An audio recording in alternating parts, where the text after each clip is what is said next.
Hi and welcome to this video. My name is Kalsoom and I am the IELTS and OET trainer for medical professionals. The whole idea about these series of videos is to answer the most common questions regarding OET and IELTS. Now, I've been teaching IELTS and OET for many years now, so as you can imagine, I get asked a lot of questions and they're mostly the same questions. So I thought it would be really useful to put them together into a Q&A series, of which this is part one.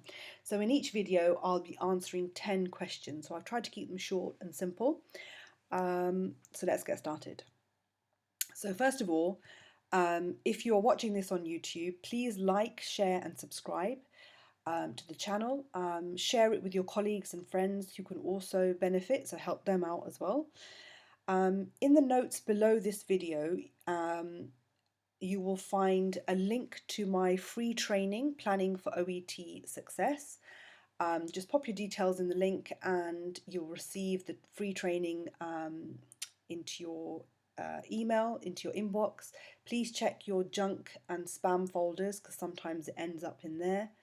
You will also find a link to book a free 15-minute call to discuss how I can help you get the score you need in either IELTS or OET. There's no obligation to buy any of my courses or into my membership training. It's purely just to give you some advice and make sure you're doing the right thing. So you'll find the link for that. You'll also find links to my free Facebook groups for both IELTS and OET, and my email address should you want to ask me any questions or find out more about how you can train with me. Okay, so let's get started. So the first question, how do we use medical terminology in the speaking test? So there's 2 points you need to remember here. First of all, you need to go to the marking criteria. Always go back to the marking criteria. What does the marking criteria tell you to do? What is the examiner looking for, basically? And the second thing is you've got to remember who you are talking to. In the speaking test, you are talking to a patient, so a non-medical professional. Now, the marking criteria states that you should use language that is appropriate to the person that you are speaking to. So a patient is not going to understand medical terminology. So you have to use language that they can easily understand, and you're not going to completely confuse them. So my advice is that you can use medical terminology, it's absolutely fine, as long as you explain what that means, what that term, what that phrase, what that name means. So this is especially the case if you are diagnosing your patient with a condition and you use the medical terminology for that condition. So for example, really simple example, asthma or anemia, something like that. You would say something like, you have anemia. And then perhaps you would ask the patient, do you know anything about anemia? So checking understanding, which is also part of the marking criteria. Check to see what the patient already knows, what the existing knowledge is. And then you can take your explanation from the answer that they give you. You can explain accordingly. So if they say, no, I don't know anything about anemia, then you can tailor your explanation to that, the fact that they know nothing about anemia. So you would explain it from the beginning. Similarly, if they say, oh yeah, I know it means this, and then you can elaborate from there on. So the answer is yes, you can use medical terminology as long as you explain it clearly in plain, simple language.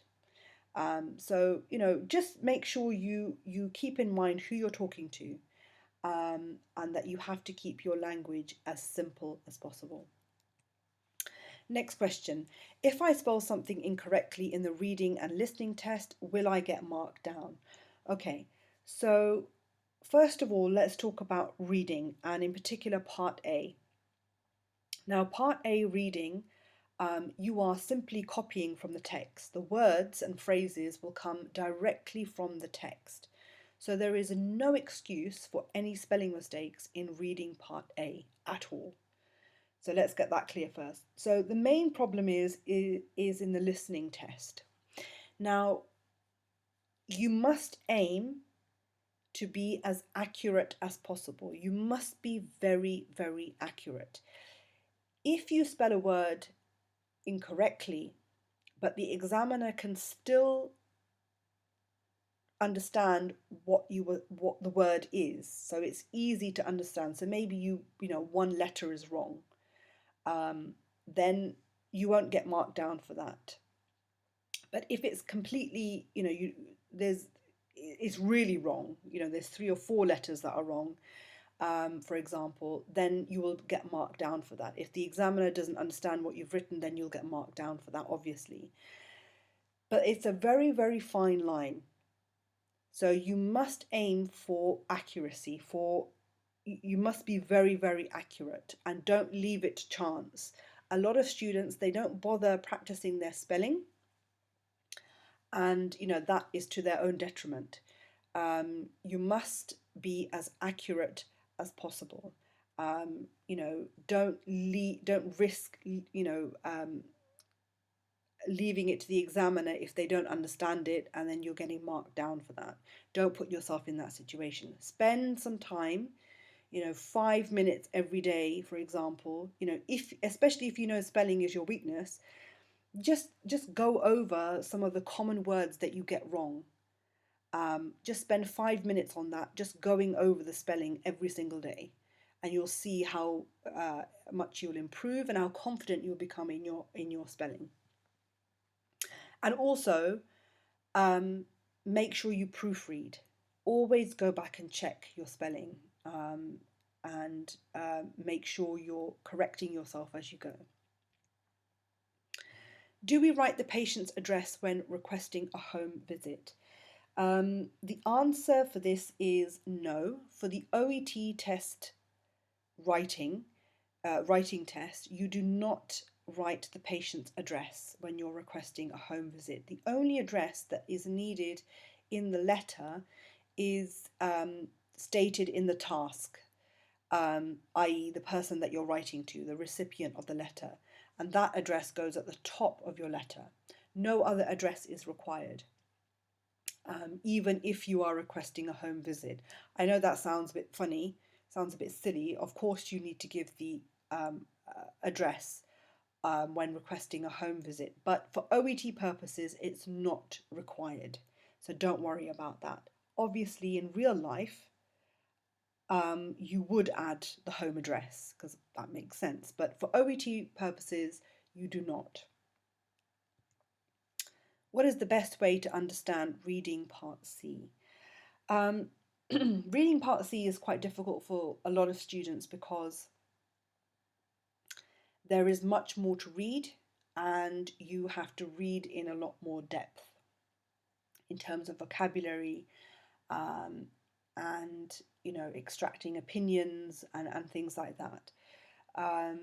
The best way to improve reading part C is to expose yourself to as much relevant reading as possible regularly. So what do I mean by relevant reading? So reading part C is usually an extract from an article, from a manual, from a report, or a study. So what you need to do in your reading practice as part of your preparation, as well as reading the OET reading materials, which in itself is quite good practice, is quite good reading material, obviously, but you need to expose yourself to a wider range. So medical journals, medical articles, websites, studies that are carried out. You need to get into the habit of reading as much as possible, and analyzing the vocabulary. What are the opinions? How the paragraphs are structured, how arguments are portrayed. How does the argument or the point of view, how is that expressed? How is that developed in that writing? And you don't need to take the whole article, obviously. Just, you could just take one paragraph at a time, analyze it, go in deep and analyze that one paragraph. Look at the vocabulary, look at the language, look at the grammar, what opinion is expressed. Um, do they write about other people's opinions? And how do they compare that opinion to their own? What kind of, you got to learn how to um, analyze the writing. Um, and you can only do that if you read as much as possible. The other point I would like to make here as well is there is you need to build up your reading stamina, and I talk about this a lot with my students. You have to get into the habit of reading a lot, intently, with intensity.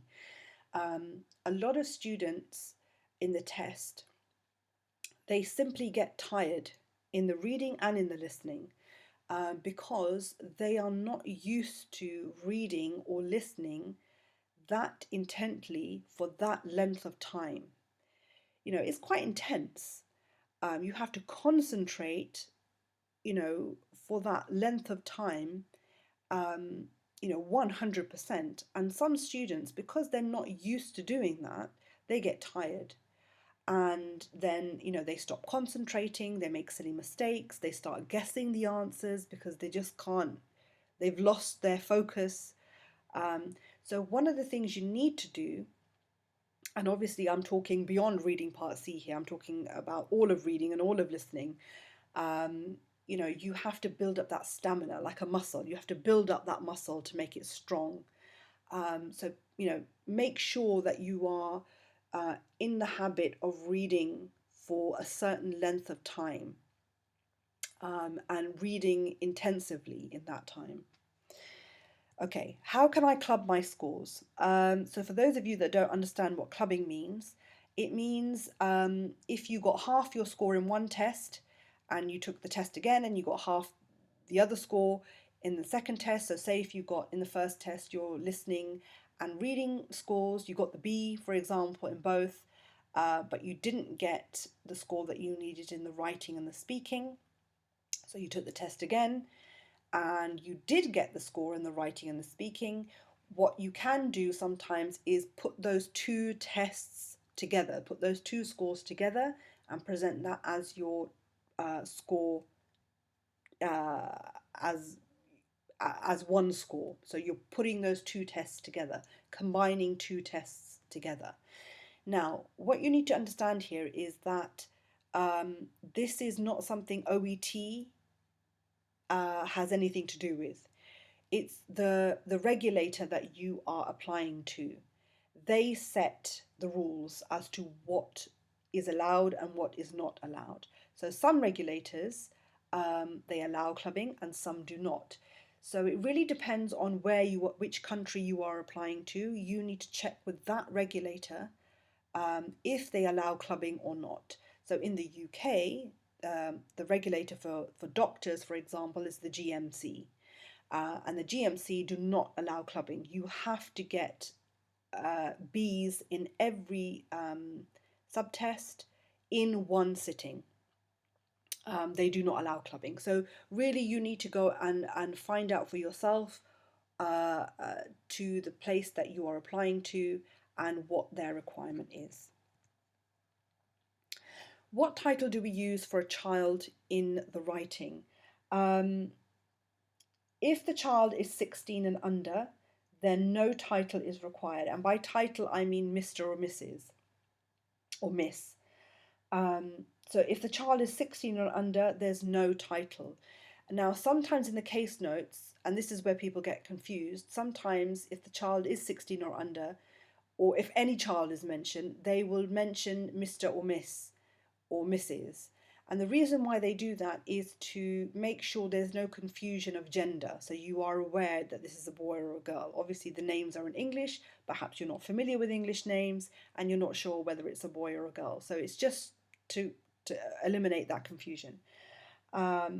If the child is 17 years and above, then you can use the Mr. and Mrs. or Miss as appropriate.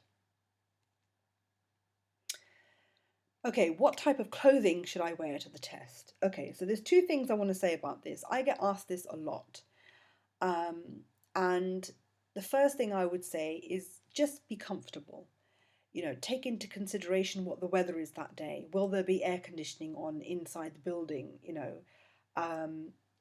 And I always say just wear layers. Wear different layers, so if you get cold, you can put a layer on. If you get hot, you can take a layer off. So you're prepared for both things. So that's the first point. Just be comfortable. The examiner does not care what you're wearing as long as what you're wearing is appropriate. They don't care. That's the first point. The second point is you really shouldn't be worrying about what you're wearing to the test. Like I mentioned, the examiner doesn't care.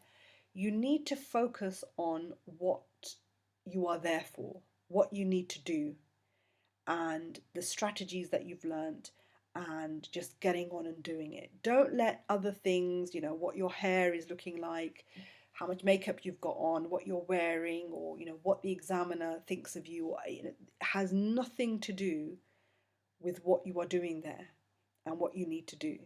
So just focus on that. Don't let these other little things distract you and take you off track. I can never complete reading part A in 15 minutes. What can I do to improve this? Okay, so if you are not finishing any section in the time that you are allotted, then what you need to do is you need to analyze where you are wasting time. What part of the test is, where are you getting stuck, basically? So in part A, you need to analyze where the problem is. Where are you spending most of your time? Are you having problems with the vocabulary? Do you find it hard to identify the key words or understand some words? Are you finding it difficult to understand the gist of each text? Are you finding it hard to actually read that much in the 15 minutes? You need to go back and look at your tests, your past tests, your mock tests or practice tests, whatever you've done, and look at why. Where are you getting stuck? Once you've identified that, that's the area you need to work on. So if, for example, you're getting stuck on the words and you don't understand some of the words, then you need to work on your vocabulary. You need to expand your vocabulary and learn new words every single day from, pick new words up in the reading, in the listening, reading generally and listening generally. Just pick up new words and learn at least 5 new words every single day. Learn the spelling, learn the pronunciation, learn the meaning, learn the synonyms, the antonyms, the collocations, everything to do with that word. You need to learn that every single day and expand your vocabulary. If you are finding that you are not able to understand the gist of each text quick enough, then you need to work on that. You need to practice getting little articles, a paragraph, and reading it very quickly to find out what the gist is, underlining keywords, and then checking yourself to see if you've got that right. And again, if you're finding it difficult to read that length, that amount in the time, then again, you need to practice your reading and build up that reading stamina that I've mentioned before. But really, it's about finding out where your weaknesses are and working on those areas and improving them. Can I write in all capital letters? Okay, so this is another very, very common question. Now, OET do not have any requirement that you should write in capital letters or not, or in the normal mix of capital and lowercase letters. It's your personal preference. A lot of people, they decide to write in all capitals because perhaps their writing isn't very clear and they want to make sure that the examiner doesn't have any issues reading their writing. which is absolutely fine. It's completely up to you. What I will say though is that if you do decide to write in all capitals, then you must be consistent. You must write in all capitals throughout. You can't start writing in all capitals and then halfway through suddenly decide you're going to write in normal lowercase. You can't do that. You must stick to one method. So make sure you decide on one and you are comfortable sticking with that throughout. If you're doing that, so that's for the paper-based test. If you're doing a computer-based test, you will need to use the normal mix of capital letters and lowercase letters. Oops. So this is the last question. Can I underline in the reading and listening tests? Some centres do not allow this. So I was asked this recently and I was quite disturbed to hear this. So there's two things I'm going to say. Yes, you can underline in the reading and listening tests, and I actively teach my students to underline in the reading and listening tests. It is extremely important that you do that. You identify those keywords and you underline them, circle them, whatever, put stars around them. It's a very important part of the strategy that I teach, that you do underline and circle and things like that. So the answer to that is yes. The second point I would say is if some centres are not allowing you to do this, they're stopping you from doing that, then you must actually report it to OET, because that's not right. That's incorrect. They shouldn't be doing that. The only restriction in the test about writing is in the, about underlining is in the writing test. So the first 5 minutes of the writing test, you are not allowed to write. That first 5 minutes is just purely reading the case notes. You're not allowed to write. So that is the only restriction. Everything else, you are allowed to underline and whatever, and to write. So please do report that if you find that is the case where you are. Okay, so that's it for this video. Those are the 10 questions. The next one will be another 10 questions that I'm asked for OET, and I will obviously do some for IELTS as well. I hope you found that really useful. Remember to check out the links in the comments below this video, and to like, share and subscribe to this channel. Share it with your colleagues, with your friends, anyone else you think that will benefit from this video, help them out as well. If you have any questions regarding OET or IELTS, you can email me at englishwithitutor@gmail.com, or you can just write them in the comments below this video. Thank you so much for watching.